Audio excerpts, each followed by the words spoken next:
सेनापति अमर सिंह, हमारी सीमा सरहद का क्या समाचार है ये मैं जानना चाहती हूँ। सीमा सुरक्षित है, दुश्मनों से कोई खतरा नहीं। बहुत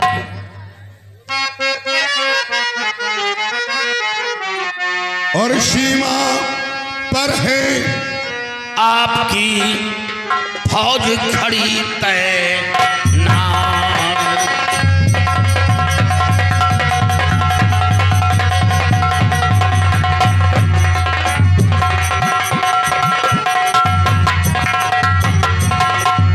सीमा पर है आपकी फौज खड़ी तैनात, और आकर के मुझसे भिड़े किसकी है आओ।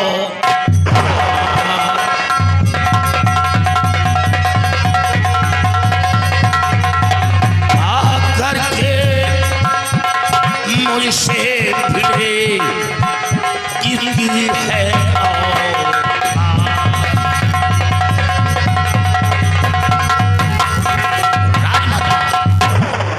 जब तक मैं सीमा पर कार्यरत हूं, किसी दुश्मन के अंदर वो हिम्मत और साहस नहीं जो मुल्क की तरफ आक्रमण करे। आक्रमण करने से पहले मैं उसके हौसले को नाकाम कर दूंगा। सेनापति अमर सिंह, आज तक इस हीरागढ़ की रियासत पे तुम्हारी बाजुओं की ताकत की वजह से मैं अपना राज चलाती चली आई हूं, लेकिन आज मैं तुम्हें इसलिए बुलाया है, मैं तुमसे कुछ सलाह लेना चाहती हूँ। तीसरापन मेरा बीतने वाला गे, तीसरा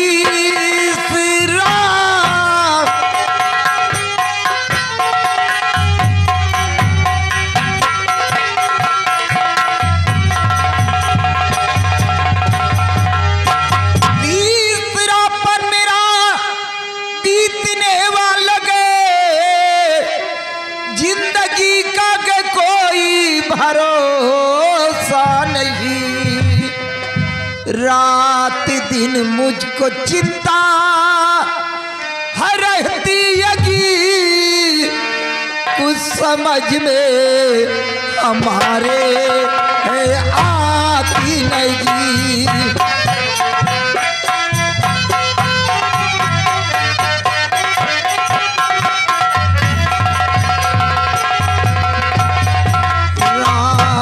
दिन मुझको चिंता रहती यगी, कुछ समझ में हमारे आती नहीं।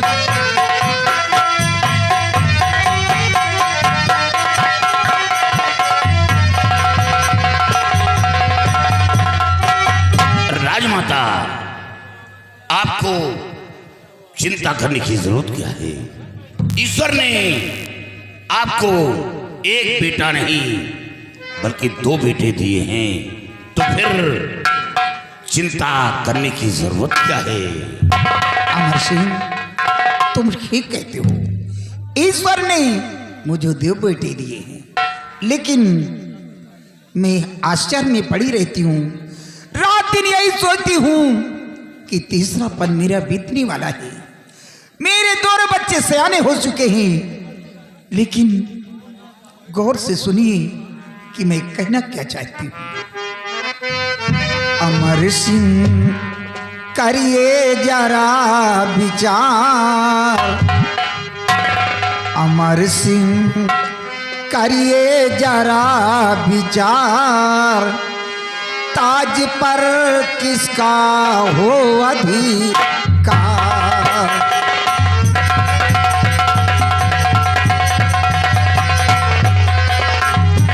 अमर सिंह करिए जरा विचार, अमर सिंह करिए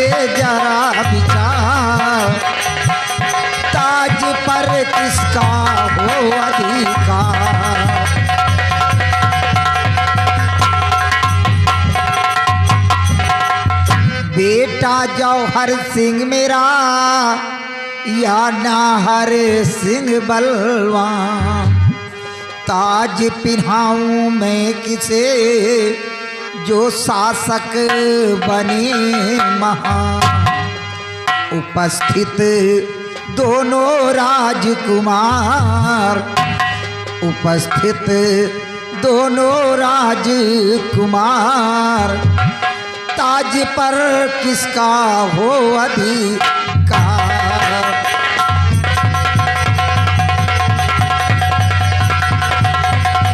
बेटा जौहर सिंह मेरा या नाहर सिंह बलवान, ताज पिन्हाऊं मैं किसे जो शासक बने महान। उपस्थित दोनों राजकुमार, उपस्थित दोनों राजकुमार, ताज पर किसका हो अधिकार।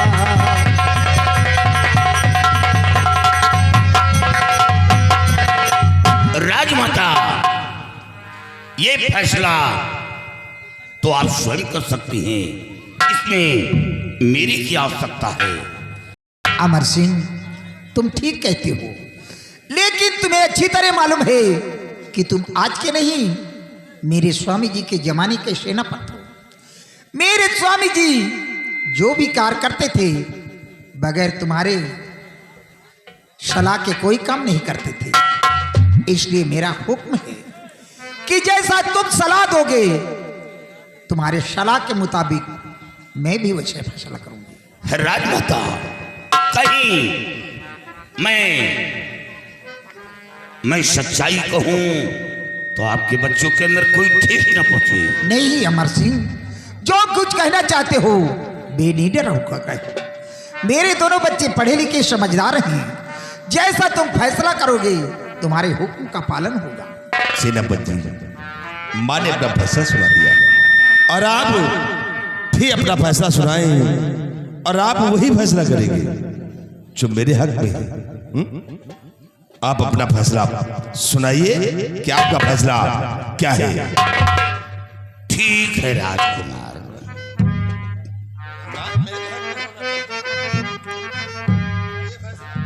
रानी जी सुनिए मेरा विचार, ताज पर नाहर का अधिकार।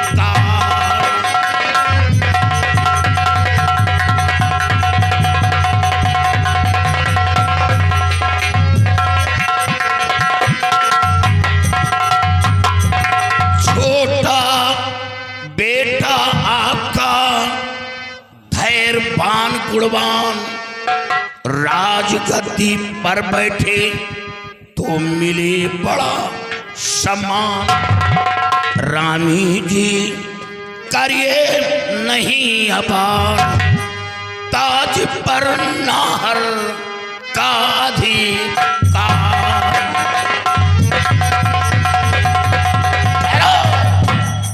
राजमाता, आप अपने छोटे बेटे को यहाँ का शहंशाह बनाए। रही बात मंत्री का पद, तो आप अपने बड़े बेटे को यहाँ का महामंत्री बनाए। ऐसा करने से यहाँ की आवाम खुश रहेगी।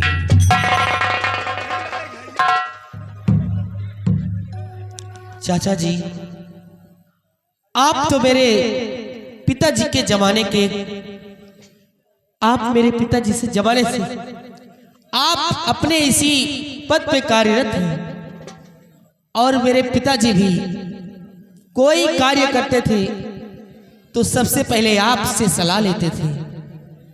और आप तो जानते हैं कि ताज और तख्त का हक मेरे बड़े भाई का होता है, फिर भी आपने ये फैसला मेरे पक्ष में ले लिया। छोटे राजकुमार, आपने ठीक कहा कि पिताजी के न रहने के बाद ताज और तख्त का हक बड़े बेटे का होता है। लेकिन आपके बड़े भाई के अंदर वो काबिलियत, वो सहनशीलता, वो बुद्धि नहीं है। ये राज चलाने योग्य नहीं है।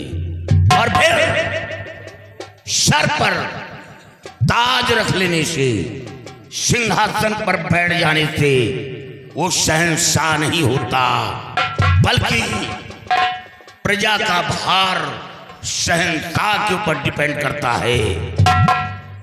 राजकुमार, इसमें बोलने की आपकी कोई आवश्यकता नहीं। हाँ, सोचिए, आप छोटे हैं, आपकी शादी हो गई, बहू आ गई, बहू की गोद में ईश्वर ने छोटा सा मुन्ना दे दिया, और आपके बड़े भाई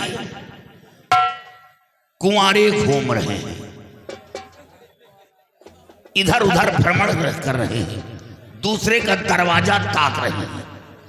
इनकी शादी क्यों नहीं हुई? इनकी भी शादी होनी चाहिए। और फिर सबसे पहले बड़े बेटे की शादी होती है, तब छोटे बेटे का नंबर आता है। महाराज ने आपकी शादी क्यों रचाई, अपने बड़े बेटे की शादी क्यों नहीं की? राजकुमार, इसमें आपको बोलने की कोई आवश्यकता नहीं। राजमाता, मैंने अपना फैसला सुना दिया, अब आगे आपकी मर्जी, जो चाहे सो करिए।